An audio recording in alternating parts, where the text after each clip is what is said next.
How's it going, everybody? Chris Card's back through the mail. Monday 5 returns for your viewing pleasure today. Hope everyone had a great weekend. Spring training baseball is here. Did not send out any request to my beloved Mets or any other team. Speaking of the Mets, PTSD stamp. Very fitting for all Met fans. This one is from the Metroplex from, quote-unquote, the Vault. Let's see who we've got here.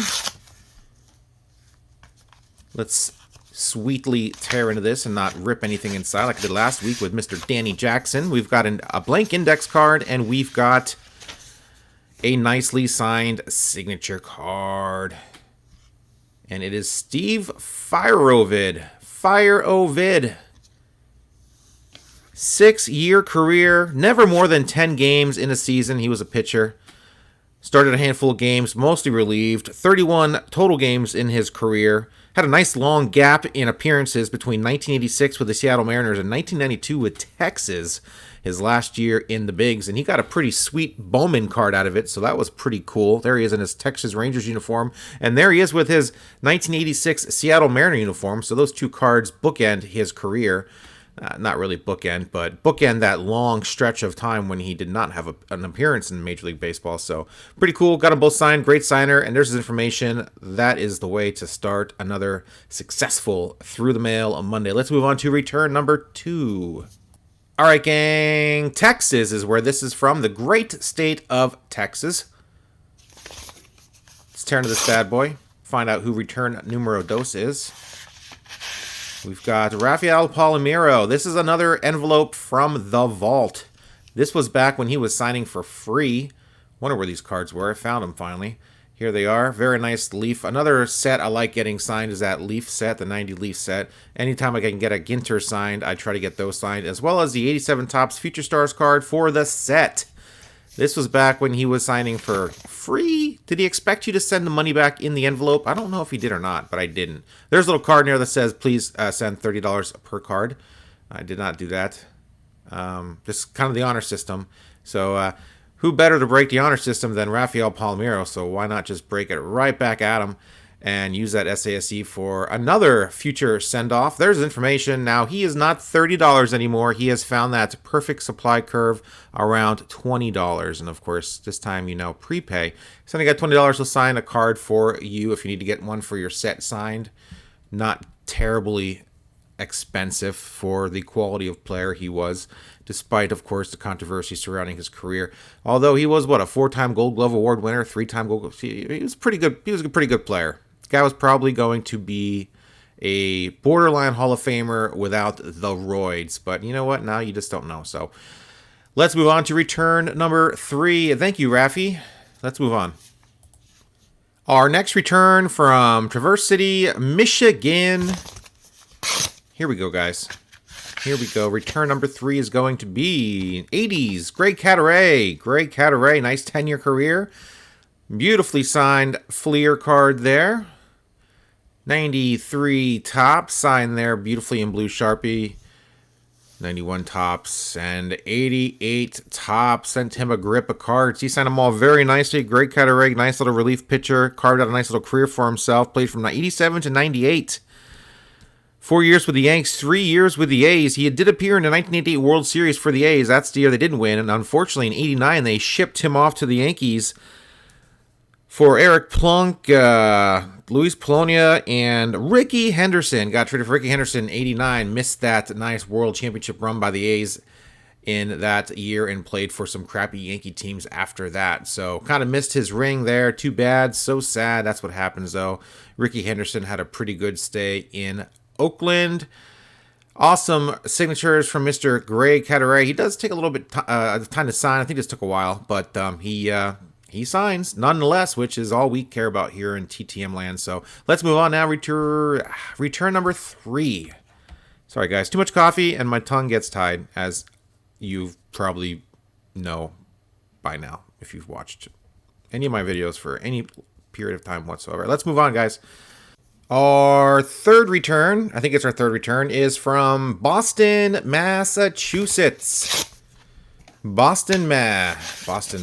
We've got Jim Rice. Finally, Jim Rice. My last 2 cards I need for my set. A couple of All-Star cards. 87 Topps All-Star and 84 Topps All-Star. And I'm pretty sure I did not put them in a top loader. I don't top load the cards because I'm afraid the players will sign the top loader and not the cards, which has happened before. And quite frankly, the cards don't really need protection through the mail. You guys have probably seen me open up thousands of envelopes, and you've probably seen like maybe 0 damaged cards, unless I damage them by opening the envelope. But there you guys go. Sad news about Jim Rice is he doubled his fee. It used to be $10 a card. Now it is $20 a card. Those are not the cards I sent, but I did get them signed for $10 a piece, so that was pretty sweet. But yeah, guys, if you need Jim Rice for any of your sets, $20 per now. His prices went up 100%, which is crazy. Guy lives on a golf course, probably golfs a lot. There's an Arnold Palmer stamp just to kind of appease him, and maybe he'll sign a nicer signature for me. But very nice return from Jim Rice. He was a really good player, Hall of Famer. $40 a card now. Oh, just kidding. Those cards cost me $40. $20 a card. Used to be $10 a piece, so kind of a bum deal, but it is what happens. That's why you just do not wait on these guys. They don't go down in price. They just get more and more expensive. So get them while you can. Let's move on now to our final return. So I guess I made that return number 4. So now we're on our final return of the day. Let's do this, guys. Let's go. Tampa, Florida, our final return of the day. Let's see. We've got an inscribed 74 Topps card. We've got Daryl Knowles. That was a nice quick turnaround, guys. You guys remember when I sent this to Raleigh Fingers and everyone made fun of me because it's like, that's not Raleigh Fingers. He's not a lefty.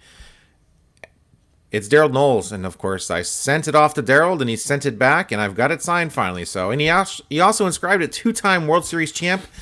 71, 72, and looks sweet. And you know, I remember sending that card off, and I'm like, I think it's Fingers, because it's you get the S on his far right shoulder there for Fingers, and I just looked at that, and I was not paying attention to what side he was pitching from. So, you know what? I mess up a lot. You guys see my goof ups. This is not easy. You know, I'm human. I make mistakes, and I made a mistake by sending Raleigh Fingers a card of Daryl Knowles and asking him to sign it, which is a bummer because I sent him money and he sent it back, and I could have sent any number of cards that had Raleigh Fingers on it. Got a nice little signature from him. Now I'm one signature short on Raleigh Fingers, but I've added a Daryl Knowles signature by sending this card off to him as well as the Crown Royal card. Very nice return from Daryl Knowles. Glad to get that card signed for the 74 Topps set. And pretty excited about this haul, guys. Pretty decent players in this group. Jim Rice, Hall of Famer. Steve Fireovid. There in his 92 Bowman card and his 87 Topps card. Of course, a lot of the cards here signed for the sets I'm chasing after. 87 Topps, 89 Upper Deck, 84 Topps, and 74 Topps. And if you're asking yourself, that's a lot of cards and players to chase after autographs of, you are damn right it is. And it is, it's expensive too. Good grief. Well, you can follow those videos on the weekends. I post them. I haven't posted them as routinely as I wanted to, despite how easy and quick they are to make. But I've just been a busy beaver these last few weeks. Actually, busier than I want to be. And in fact, I'm on my way to Vegas today. So I'm taking a little trip for the next few days. A nice International Pizza Expo. Will be applying my trade and rubbing shoulders with the elite and eating some of the best pizza in the world. Just what my doctor wants me to do, I am sure. But she is some pretty sarcastic chick from, you'll betcha. What's that place? North Dakota. So she's crazy. She's kind of big too. I mean, she's bigger than I am.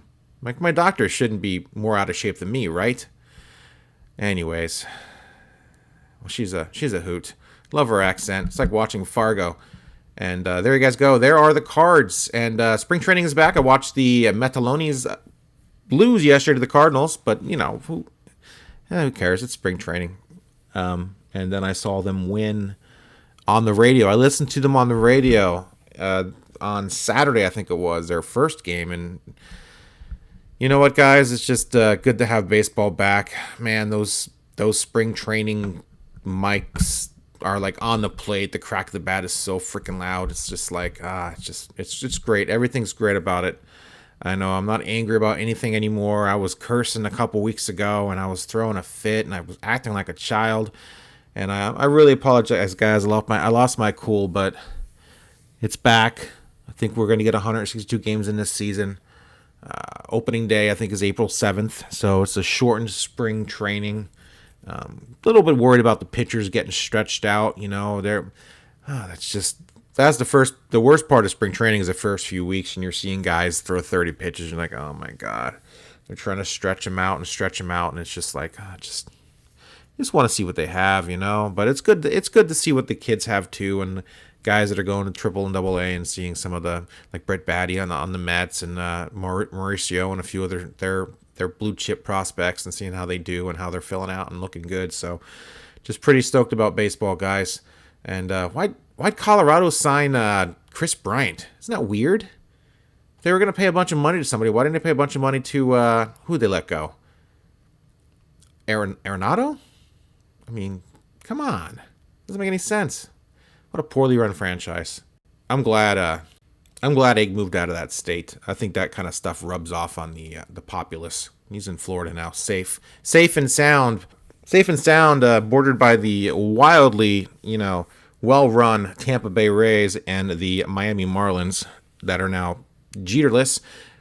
Actually, the Rays put together a pretty damn good team every year, despite the fact that nobody watches them, and the owner wants to move to Montreal. So weird stuff going on in down there as well. So anyway, guys, I am done.